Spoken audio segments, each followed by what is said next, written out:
Hi everybody, this is Rachel from the Lehigh Valley Zoo. I'm an education specialist here, and today I'm joined with Tank. He's one of our three-banded armadillos. We have him in our critter cart, so he's getting a little bit of exercise and enrichment right now.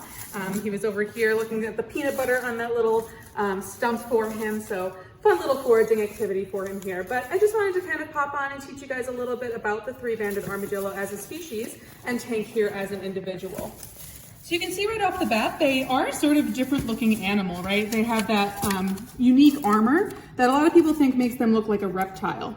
These guys are actually mammals, so you can tell right off the bat they're actually mammals because they have those belly hairs.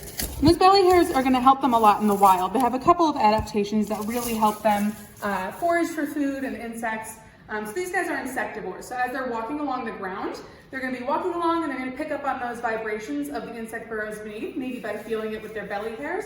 And they have very long claws. And what they're going to do is they're going to dig really deep into those insect burrows. They can stick their claws right inside of there. And they have a very long, sticky tongue that's anchored in their stomach.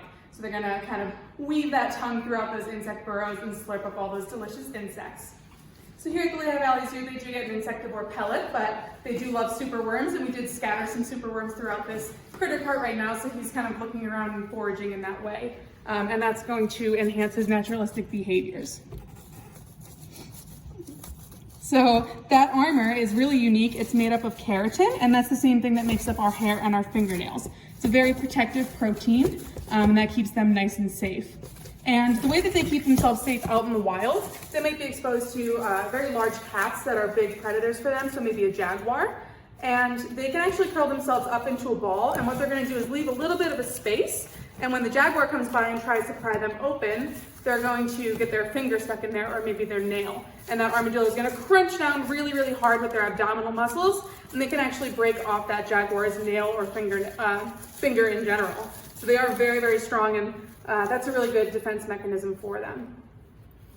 So they are actually related to the sloth and the anteater. Those two things that we were talking about earlier, they're very long claws. That makes them related to the sloth very distantly, and their long sticky tongue will actually relate them to the anteater as well.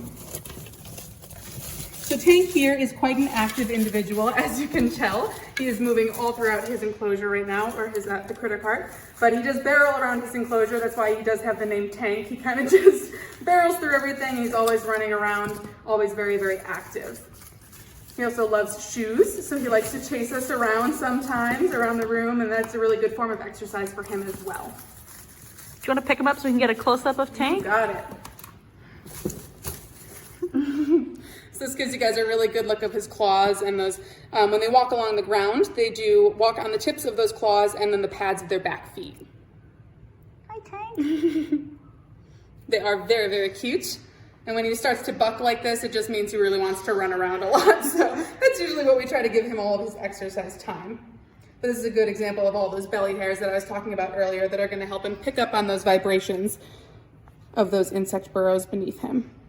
There we go, buddy. This is Feliz. She's one of our three-banded armadillos. I did just have Tank out. He's kind of running around getting a little bit of exercise. He was getting a little antsy during his video. So we do have Feliz here, and she's our female three-banded armadillo. So I wanted to talk to you guys a little bit about a species survival plan that these two are a part of.